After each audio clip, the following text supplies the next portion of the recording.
The fog still covered the streets of Manhattan when the first brokers began arriving at the New York Stock Exchange that Thursday, October 24, 1929. No one could have imagined that this day would go down in history as Black Thursday, the day America broke. In the preceding weeks, the market had already shown signs of instability. Small drops were quickly followed by nervous recoveries, like a feverish patient alternating between chills and sweats. But nothing prepared Americans for what was coming. When the opening bell rang at 10 in the morning, an avalanche of sell orders flooded the trading floor like a financial tsunami. Telephones rang incessantly. Brokers screamed incomprehensible orders amidst the chaos. The noise was deafening, a desperate chorus of men watching fortunes evaporate before their eyes. In a matter of hours, 12.9 million shares were traded, an unprecedented volume that completely overwhelmed the system. Stock quotes could barely be updated. The ticker tape, the paper strip that registered the prices, fell further and further behind, leaving investors in the dark about the true value of their shares. Outside the imposing exchange building, a crowd began to gather, pale faces, empty stares, trembling hands clutching newspapers with apocalyptic headlines. Some wept openly, others simply stood still, catatonic, unable to process the magnitude of the catastrophe unfolding.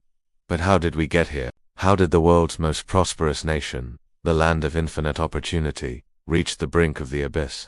The answer lay in the preceding years, the 1920s, the roaring 20s, the crazy years.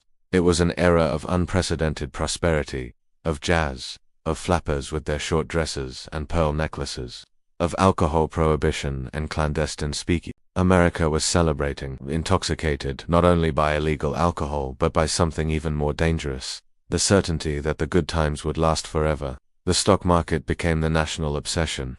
It wasn't just the wealthy of Wall Street who invested, it was teachers, mechanics, housewives, retirees. Everyone wanted their slice of the American dream, and the system made it easy.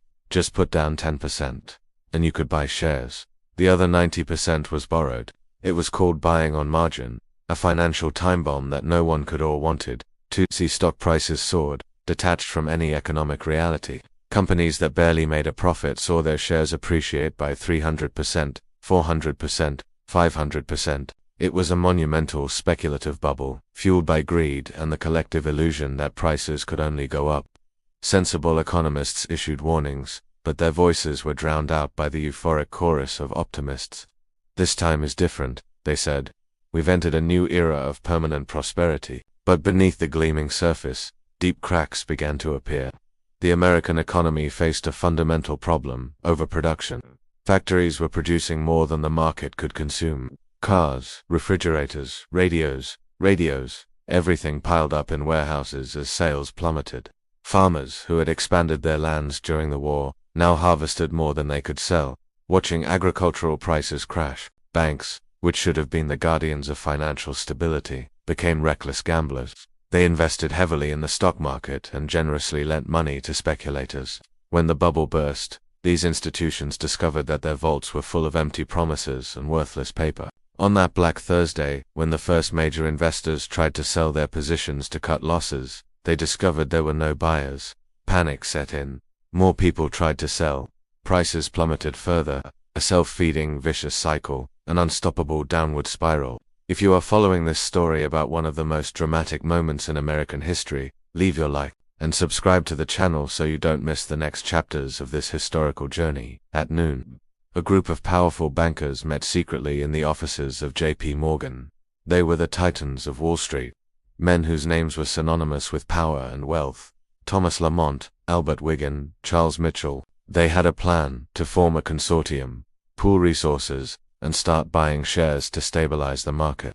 It was exactly what had worked in previous panics.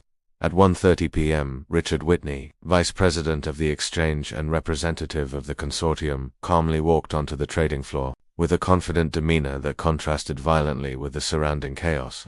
He placed a thunderous buy order, 10,000 shares of U.S. Steel, at the market price. It was a clear signal. The big bankers were stepping in to save the market. The effect was almost magical. The shouting subsided. Sales slowed down. By the end of the day, the market had recovered a good portion of the losses.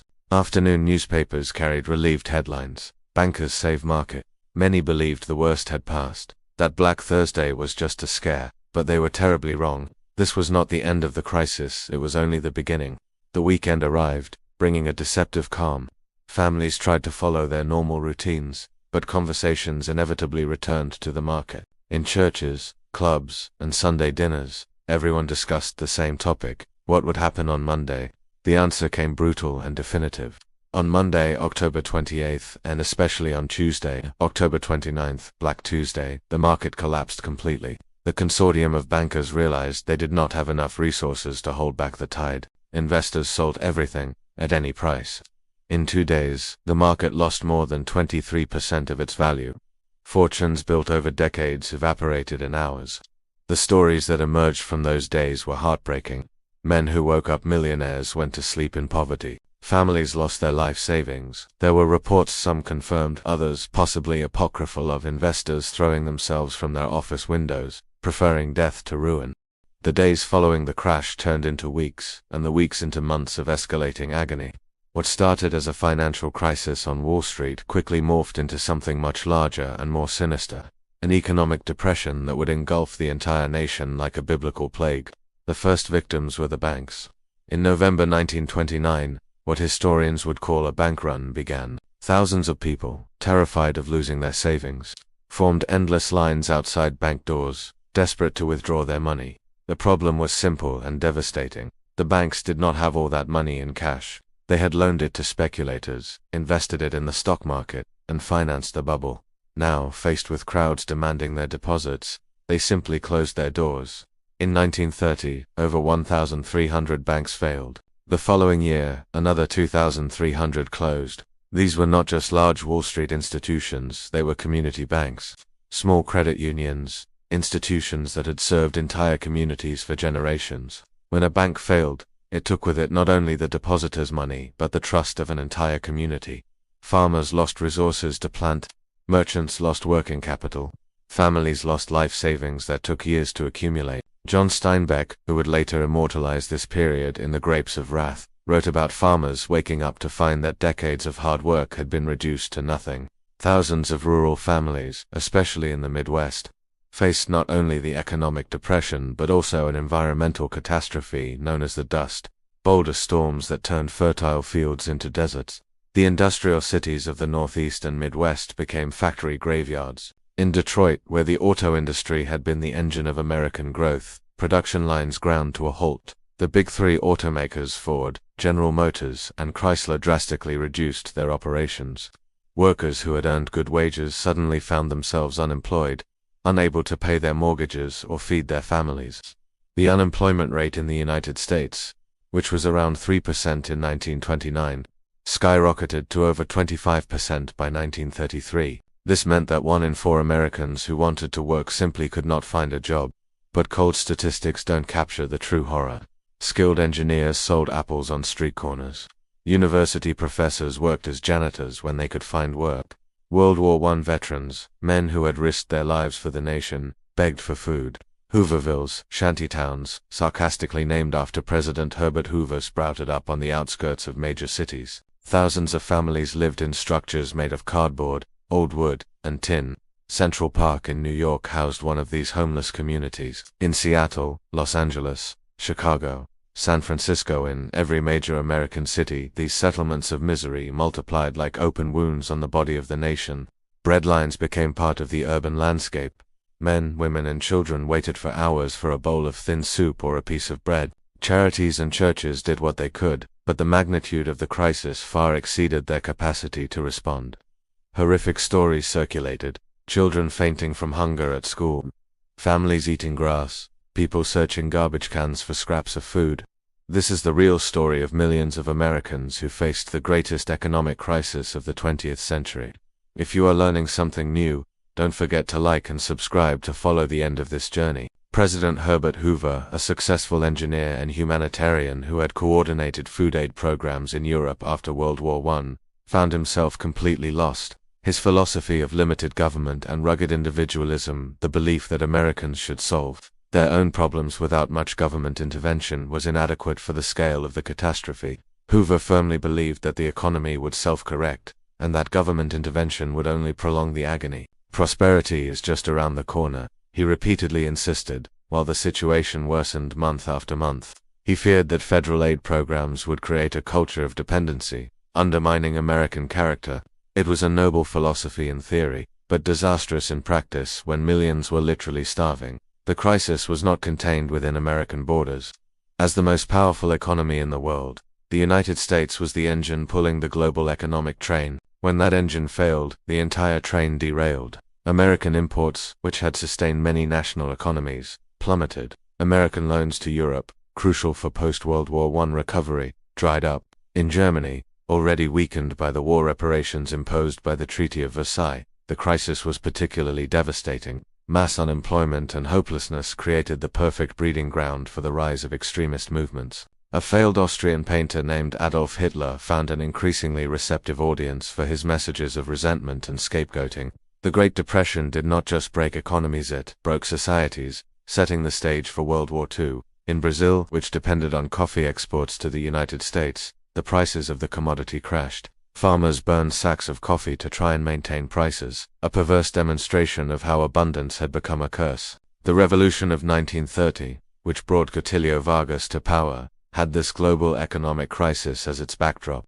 In England, the Netherlands, France, Australia and virtually every capitalist economy in the world, the story repeated itself. Factories closing, unemployment soaring, banking systems collapsing. International trade, which had been steadily growing since the 19th century, shrank dramatically. Nations erected tariff barriers in a desperate attempt to protect their domestic industries, but these measures only deepened the global crisis. Back in the United States, 1932 saw one of the most shameful episodes in American history, the Bonus Army March. Around 43,000 demonstrators, many of them World War I veterans, marched to Washington, D.C. demanding the early payment of bonuses that had been promised to them, but were not due until 1945. These men had fought for America, and now they were broke, desperate, with starving families. The Hoover administration responded with military force. General Douglas MacArthur, accompanied by Major Dwight Eisenhower and Major George Patton, who would later become heroes of World War II, led army troops, tanks, and cavalry against the protesters. The veterans' camp was destroyed, shacks were burned, and people were injured. The images shocked the nation. American soldiers attacking American veterans in the streets of the Capitol was a powerful symbol of how far the nation had fallen. In the 1932 election, the American people made it clear they wanted change. Herbert Hoover was overwhelmingly defeated by Franklin Delano Roosevelt, a New York aristocrat who promised a New Deal for the American people. Roosevelt won in 42 out of the 48 states, one of the largest electoral landslides in American history. It was an unequivocal mandate for radical change. But between the election in November and the inauguration in March 1933, at that time, the transition period was much longer. The crisis deepened even further. It was the darkest winter of the Great Depression. More banks failed. Unemployment continued to rise. American industrial production had fallen by half since 1929.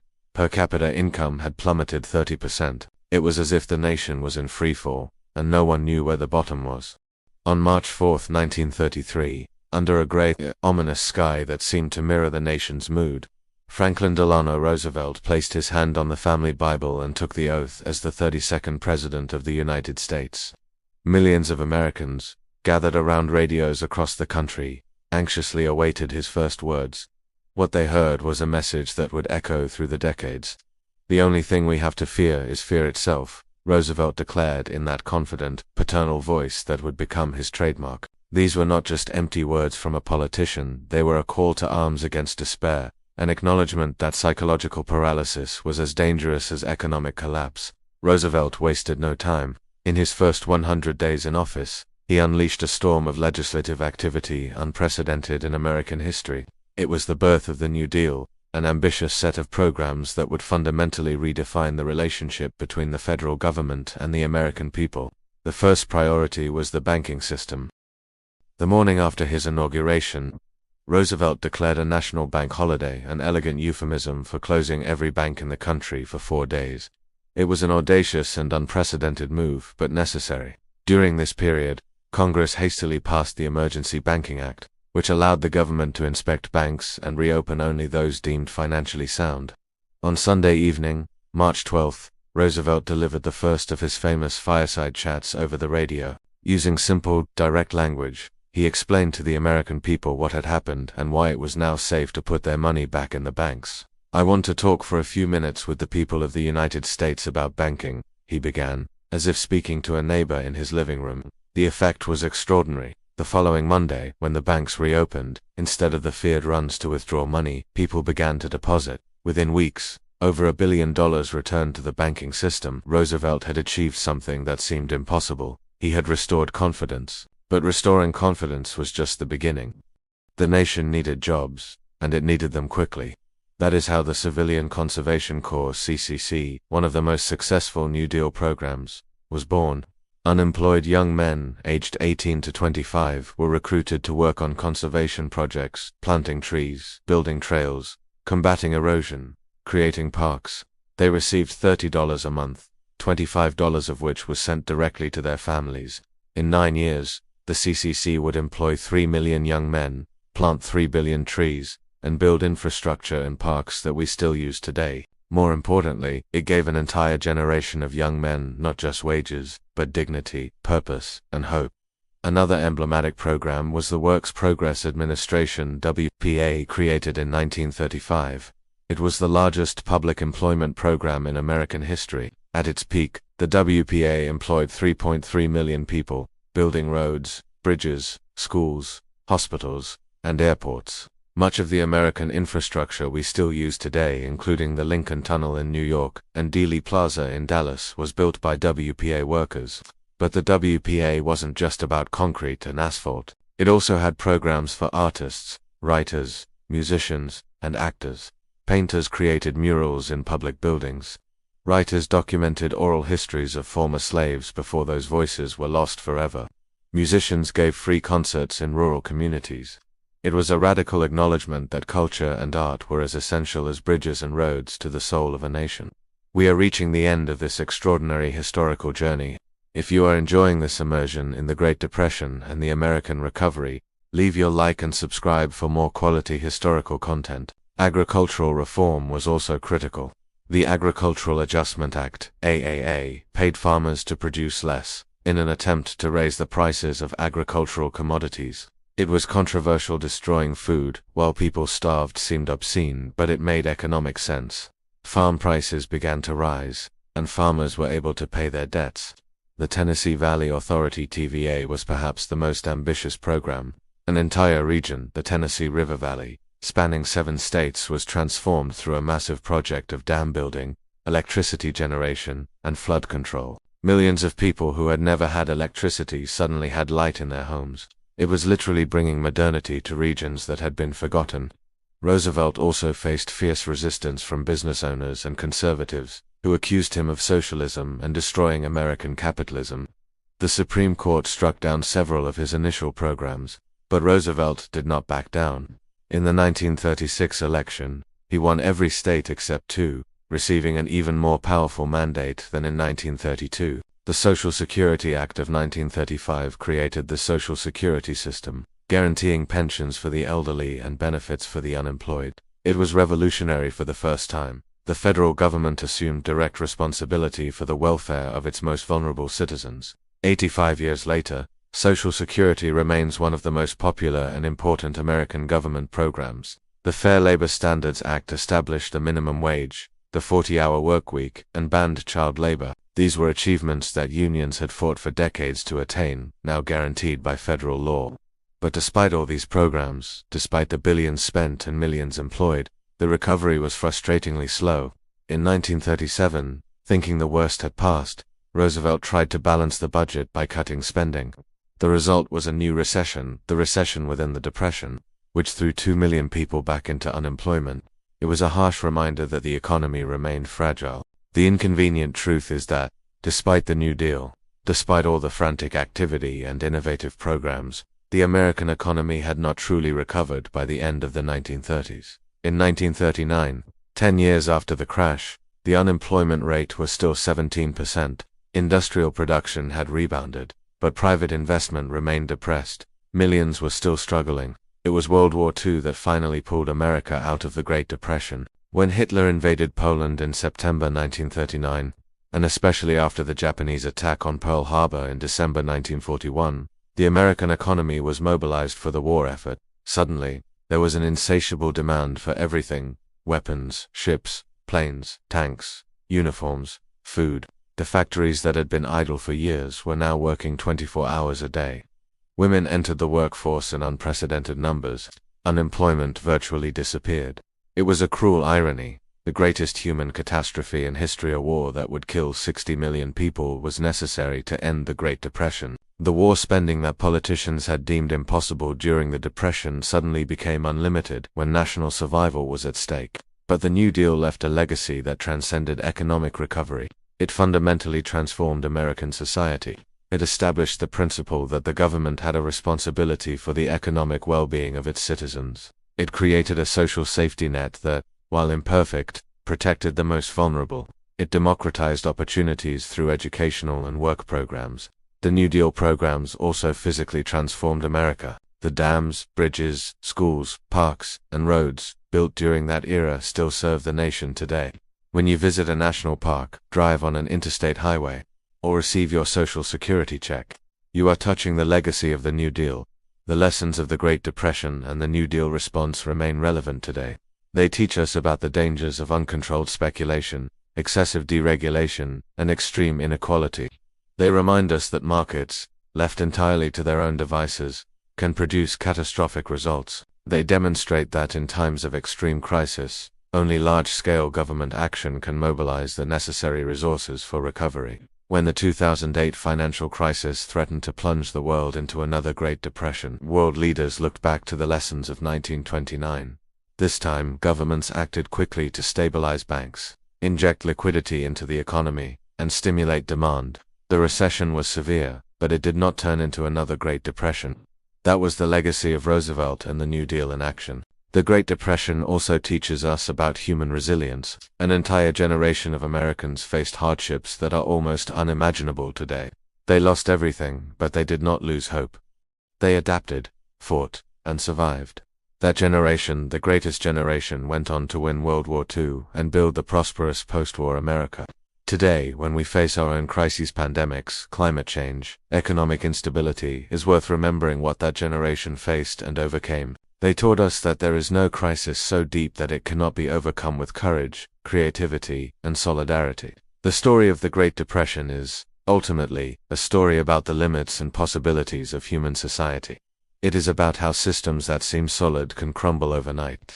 It is about how mass suffering can arise not from some natural catastrophe, but from our own creations: financial markets, banking institutions, economic structures. But it is also a story about how, when confronted with ruin, we can choose to rebuild, reimagine, and renew. The day America broke was not the end of the American story. It was a new chapter. A chapter of ordeal, certainly, but also of transformation. The nation that emerged from the Great Depression was different from the one that entered it. It was more humble, more cautious, but also more compassionate, more willing to accept that we look out for one another. 95 years after that Black Thursday, we still carry the marks of that period. The institutions created in response to the crisis: the FDIC that ensures bank deposits, the SEC that regulates securities markets, Social Security that protects retirees, remain pillars of our society. The lessons learned about the dangers of speculation, the importance of regulation, the need for social safety nets remained relevant. The Great Depression reminds us that prosperity is not guaranteed, that progress is not linear, and that eternal vigilance is the price of economic stability. But it also reminds us of something more hopeful, that even from the ashes of total destruction we can rebuild, that even when all seems lost, the human spirit can find a way forward.